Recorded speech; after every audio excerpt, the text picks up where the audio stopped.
Everybody set? Okay, Chief. We have one guy? Okay.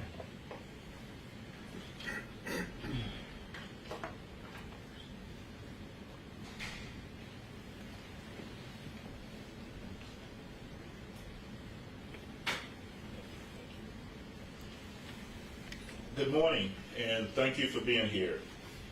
Well, a short time ago, sex crime detectives assigned to our Special Victims Division swore out arrest warrants charging Philip Hayes, age 46, with aggravated rape, aggravated kidnapping, and aggravated burglary from last Saturday's stranger rape of a woman in her 70s in her home off Bowling Avenue near Ellington Park. I know that today's charges come as a relief to residents in the neighborhood surrounding Bowling Avenue who understandably were shaken and scared from this horrendous crime. I want to thank the victim for working closely with us, detectives in our Special Victims Division for following leads in the case throughout the weekend and this week, and scientists at our crime laboratory who were called in over the weekend to begin analysis. Hayes has been in custody since Tuesday morning on charges of assaulting an officer, auto burglary, resisting arrest, and possession of meth. He was deemed to be a suspect in Saturday's rape case shortly after his arrest and was questioned at the downtown detention center Tuesday evening. During questioning, Hayes acknowledged that a publicly released surveillance photo of a man wearing green shorts captured by a surveillance camera in the Bowling Avenue neighborhood Saturday morning was indeed him. However, when asked about the rape, he ended the interview. Hayes refused to comply with a search warrant for a DNA sample at the jail. He ultimately complied after being taken to General Hospital Wednesday morning. The DNA sample was ultimately taken to the MNPD crime lab, where scientists at the lab have now confirmed that Hayes' DNA matches evidence recovered in the rape case. I want to express my appreciation this morning to a homeowner on Gale Lane who called 911 at 4:20 a.m. Tuesday to report that a man had rung the doorbell several times and was going through the family's Jeep parked outside. It was that telephone call that ultimately led to Philip Hayes' arrest. Responding officers saw footprints going towards the back of the resident's property up to the back door. Surveillance cameras showed a man, later identified as Hayes, walking around on the property. Officers looked for the man in the darkness but could not find him. What they did find, however, was a vacant black minivan in a ditch partially blocking Gale Lane. The van was a rental and was stolen from an 11th Avenue North hotel July 22nd. Officer Michael Hodges had the van towed. Just after the wrecker drove off, Philip Hayes came walking up Gale Lane at 5:25 a.m. Officer Hodges stopped Hayes, recognizing him from the surveillance footage he had seen a short time earlier, and asked him where he was going. Hayes claimed to be out for a morning walk and that he stayed in Brentwood. When Officer Hodges attempted to detain Hayes and handcuff him, he began flailing his arms and took off running. Officers Hodges and Alex Perry apprehended Hayes at 6:55 a.m. Tuesday morning in the 2500 block of 8th Avenue South, shortly after he emerged from a woodline. We know of no legitimate reason for Hayes to have been on Gale Lane Tuesday morning. I believe that citizen's call at 4:20 a.m. set in motion a response from Midtown Hills officers that took a very dangerous man off our streets.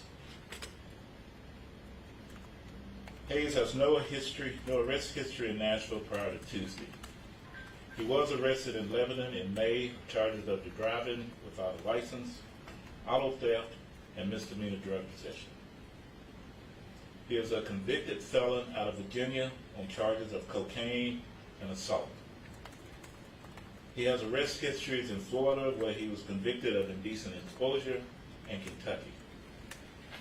It is not clear how long he has been in the Nashville area.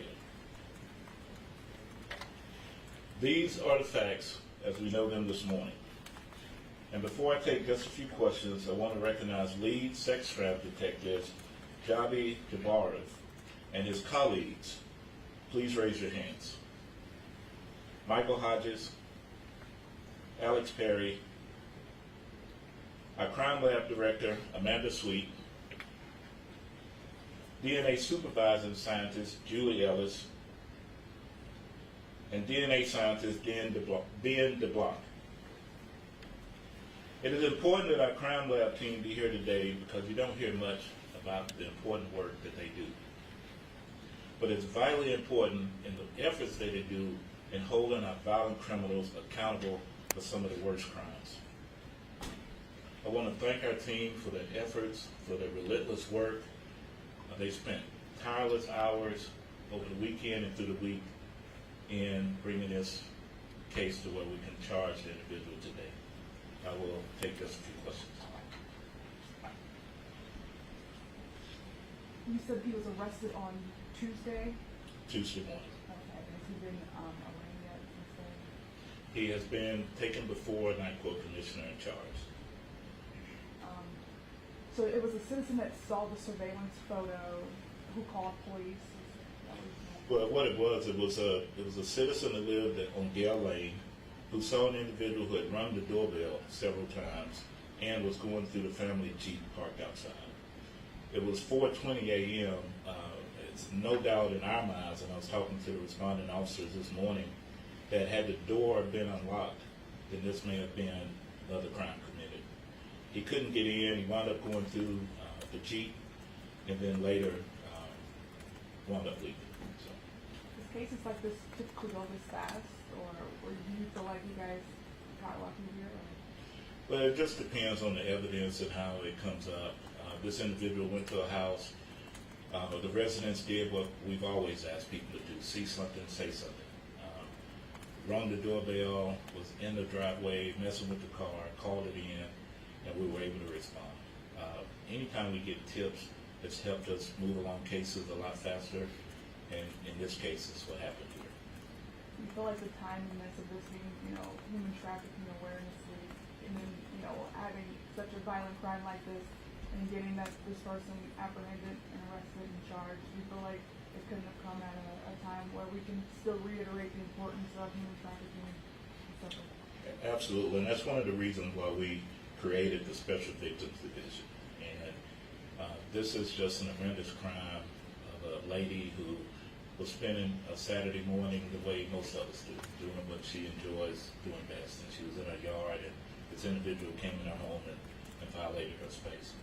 And it's just good to be able to make an arrest, to get this person off the street, because there's no doubt in our minds that at 4:20 a.m. Tuesday morning, he had the same intent, but he wasn't successful.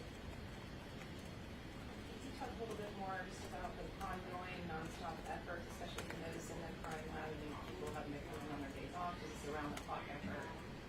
Yeah, so we don't get a lot of stranger rapes that have the surveillance footage the way this one did. And so we had good evidence to move forward on. We began looking at the surveillance footage, trying to put it out in the media, trying to identify this person. Wasn't getting a lot of hits, but the community was sending us all kind of pictures of different people. And so stepped up efforts, and just we kept doing patrols in the neighborhood because we felt that he would strike again. I was worried personally, and I talked to my team about it, about this potentially becoming a serial type guy. It's something that I dealt with early in my career. And sure enough, he was going to a residence at 4:20 a.m. when the resident called in, and that's what helped us. The crime lab personnel, we have our own crime lab. They don't get a lot of the recognition for the great work that they do, but they go through DNA samples, NIBIN, all kind of lab work to make our cases for us. The responding officers are here today, dedicated. They work the midnight shift, and they're here, you know, bright, ready to, you know, be here and do whatever they need to be. And then the detective, who has to interview the victim and do all that we do with victims. And it's just a great effort of everyone. But this is something they do all the time.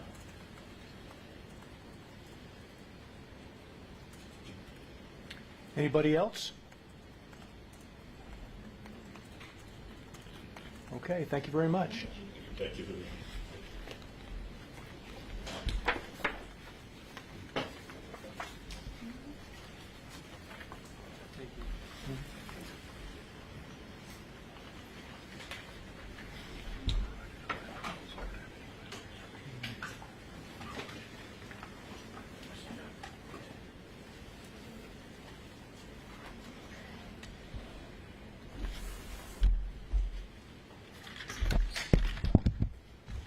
Don't want to go out with Chief Gregg.